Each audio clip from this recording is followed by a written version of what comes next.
Comme on l'a vu dans la précédente vidéo sur le jardin, là c'est ma bande de courges et ici c'est une bande où j'ai fait des tomates, donc avec pareil une bande ici où j'ai pas touché à la végétation. D'ailleurs là j'ai pas eu le temps de cultiver, donc il y a rien sur cette parcelle là, tu vois.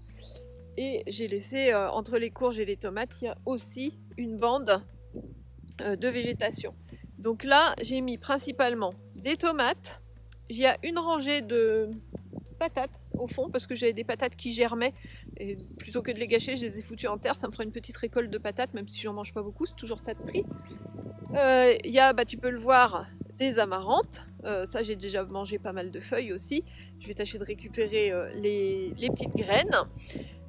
Donc beaucoup de tomates. Tu vois, c'est vraiment un champ de tomates là qui descend. Et j'ai mis aussi quelques pieds de courgettes. Donc tu vois ici.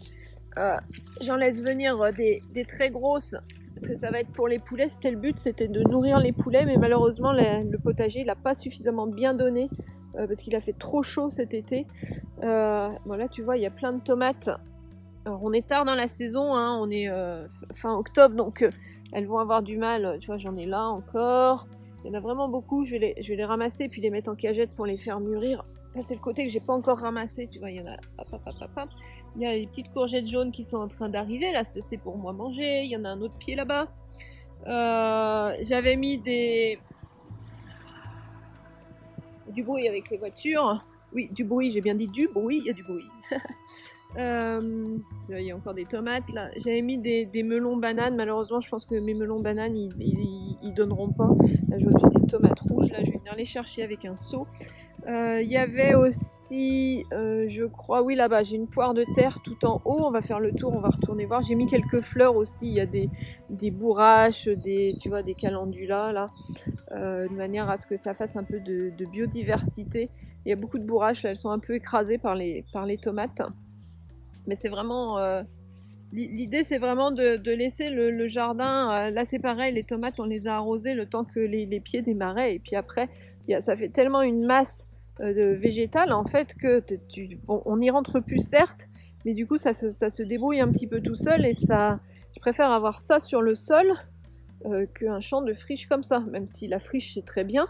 Là au moins je sais que si je rentre dedans je peux ramasser des choses en fait. Puis tu vois les courges elles ont dépassé, il y en a même qui ont dépassé et il y en a une elle court là-bas, elle me fait rire. Donc, quand tu vois mon terrain tu comprends pourquoi je mange aussi beaucoup d'orties. D'abord parce que j'aime ça et que c'est très très bon, c'est hyper sain pour la santé, c'est plein de nutriments, c'est un des aliments les plus riches. Les orties et les œufs c'est vraiment, tant que j'ai ça moi je manque de rien en fait. Tiens, là la poire de terre ici. Donc ça va être la première fois que je récolte des poires de terre puisque c'est la première fois que j'en mets en terre. Voilà, j'ai le process en théorie, donc on verra en pratique. Et puis tu vois, je te disais, il y a de la bourrache, là, encore du souci. J'avais mis un fraisier, un pied de fraisier aussi qui se développe bien. Enfin voilà, il y a des choses qui vont revenir d'une année sur l'autre. Et de toute manière, après, normalement, je ne retouche pas au terrain. Il a été retourné avec un motoculteur là cette année parce que ça avait été tassé par les poneys. Mais ensuite, après, normalement, je vais pas y retoucher. Je vais juste replanter. Et là, je pense qu'avec toutes les tomates en plus qui sont restées sur pied, je pense que je vais pas avoir beaucoup besoin l'année prochaine de replanter des tomates. Ça va repartir naturellement et ça va être encore mieux. Je te souhaite une très belle fin de journée à toi, créateur de ton bonheur. N'hésite pas à me dire en commentaire si tu as déjà toi aussi fait un champ de tomates comme ça et qu'est-ce que ça a donné. Est-ce que c'était positif ou au contraire pas très productif?